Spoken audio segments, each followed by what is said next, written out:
You're recording? Okay. So this is the RD7100 series. So this is the one that is most widely used here, at least in Kansas, for service techs. And so this is the simplified form of what Radiodetection sells. They have the 8100 series as well, but that just has more frequencies. This one is 5 frequencies, but you can also dumb it down and make it a 1 frequency locator like the other two that we had shown you. But you have a display on this one. That's what makes it a little bit different, where it's going to give you an automatic depth reading showing up all the time, and that's down on the bottom right hand corner. And then you also have a compass that orientates you what direction the line's going. So if you come across a turn or something, you can see it right away because the compass will turn. And then you also have a bar graph and the null mode. So the bar graph, the numbers are your peak response. Wherever you get the highest response, that's when you should be over it. And then the arrows would be your null response, telling you go left and right. So you can use both simultaneously. If they both say it's in the same spot, you can be pretty well assured you're on the line. And so we start this one out with the transmitter in conductive mode right now. It will do induction as well, but to do induction, all you have to do is unplug the cables, and you would set the box over the top of where you think that line is, with the handle going the same direction as that line. And so when you go into induction on these, it automatically goes to the frequency that should be used for induction, which is 33 kilohertz. And when I go back into conductive mode with the cables, it will go right back to the frequency I was using last when I was conductively locating, and which was 8 kilohertz. And so when you hook up, you want to get that ground the opposite direction of where you plan on going. They usually say 90-degree angle. I just get it off into this direction because I can see the flags are headed over this way, so I assume we're going to be locating in that direction, and so it's away from the receiver and not going to give you interference. You also want to try to get the ground away from steel buildings like this, because these steel buildings, they just like to suck a lot of signal into them, and they really confuse your locator if you're trying to locate right up against it. So I'm going to turn my transmitter on, and first thing I'm going to do is select my frequency. We have 3 basic frequencies right now on this transmitter, which is 512 hertz, 8 kilohertz, and then 33. So that would be a low, a medium, and a high. The low frequency is going to be great for not bleeding off, and it's going to go the furthest distance as long as the other end of this cable or this tracer wire is grounded. But I assume it's not, because a lot of tracer wires aren't. So 8 kilohertz would probably be a better choice. But when you hook direct, you're going to use usually one of those two, 512 or 8. Most people end up using 8 because it locates almost everything for you. So and it's not too high where it's going to bleed off. 33 will bleed off a lot more. And so to choose your frequency, just hit the F key. That's what it stands for, is frequency. And I will go ahead and just choose 8 kilohertz. You'll see it come up right there on the center of the screen.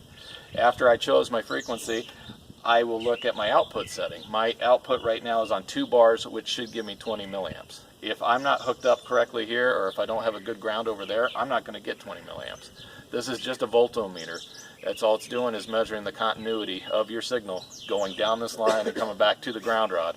And so if we're not getting 20, we better start looking and seeing why. And I can increase that by hitting the up or the down arrows here. So if I increase it another bar, you can see now it's going up to around 100 milliamps. And my voltage will automatically go up to try to compensate for bad continuity, or if you're not using a good ground. Brent, can you push that ground in a little further? Yeah. You'll see right now I'm pushing 60 milliamps, but it's peaking out at 30 volts. When he pushes that ground in a little bit further, now it's up to 63 milliamps. That's why I said if you can use a longer probe or something with more surface area as your ground, you're going to get more milliamps. Your battery life's going to last longer. You're going to be able to locate a lot easier. But another reason why we're only getting 63 milliamps when it should be about 100 right now is because the other end of this tracer wire is not grounded. So you'll see when he grounds the other end of that tracer wire, and this is a loop system, so it's going out and coming back. So it'll just ground it back to itself. Yeah, when he grounds to that side, you can see right, boom, now I got 100 milliamps. So right away I knew by not getting 100 milliamps something's wrong with this wire. Either it's broke out there a ways, or it's just not grounded on the other end. So by grounding it, you can see how it made this thing sing a lot better. It's going to locate a lot easier because of that. And my voltage went down. You can go ahead and unhook it. So now it went back down to 63. So if you're not getting the milliamps, it might be because the wire is broke, or somebody just chopped it off. You know, they were weed whacking around the riser there and they ended up cutting it and you didn't really notice it. But we're good to go here. We got 63 milliamps going out. We're on 8 kilohertz. So now the first thing I want to do with my receiver is choose my frequency. I'll turn it on, and my frequencies are found in the bottom left-hand corner. And so I'm already on 8 kilohertz, but if I wasn't, I would just push the frequency button and get it to the right one. You can see we got the 33 kilohertz, we got the power mode, which is your passive mode that we were talking about yesterday. You have the radio mode, which is another passive mode, and then CPS mode for the cathodic protection systems, you know, that are on transmission lines, and then 512, which is your lowest transmitter frequency, and then the next one is your 8 kilohertz that we're using. So now that I'm on 8 kilohertz, I will go ahead and choose my antenna configuration that I want to use. This insignia right now is telling me that I'm on one called guidance mode. Guidance mode is very simple because you don't have to do anything other than follow the arrows. You can see as I go left and right, my numbers will go up and down. I'm looking for my highest number on the center of the screen, highest response, and my arrows will tell me it's right there. When I get over it, my depth reading shows up automatically. It's saying 1 foot deep. And my milliamps say 56 milliamps. If you remember, we're pushing out 63 milliamps. I'm picking up 56 out of the 63, so I'm pretty well assured I'm on the line I'm hooked up to. That's a pretty good reading.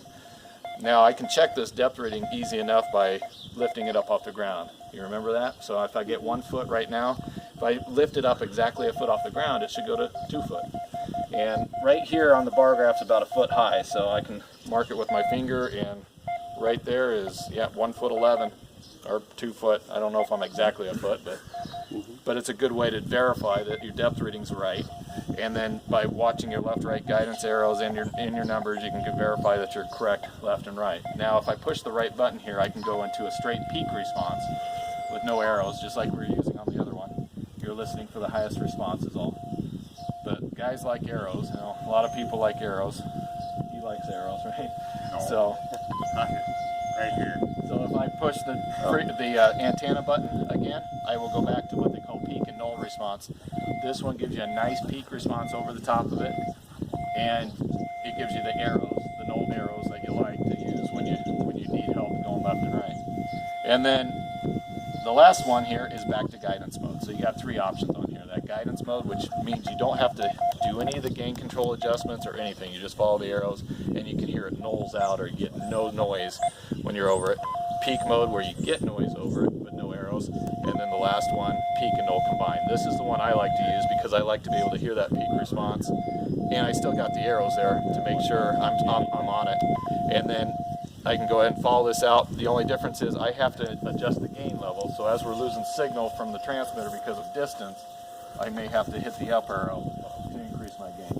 But you can easily tell I'm over the line. My compass is straight this way. My depth is good. And you can actually use the depth as a way to locate the line as well. Wherever you get your shallowest depth, as you move left and right, you should be up and down from the line. So you can see when I'm off to the side, I'm at 2 foot 3. There's 1 foot 8, 1 foot 6. Now it goes back up to 1 foot 8, 2 foot 10. So right where I had that 1 foot 6 reading, I should be directly up and down from that line. And if I go ahead and follow this out, left and right, I'm going to just increase my gain a little bit because I'm losing a little bit of signal.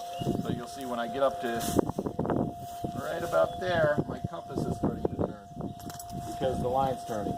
And so it's tilting this way, telling me my line is turning to the right. So then I'll go ahead and rotate my receiver to match the compass and follow this turn right through. And there it goes, off that way. So that's one advantage of having a nice big screen like this, so you can kind of watch it as you're going along.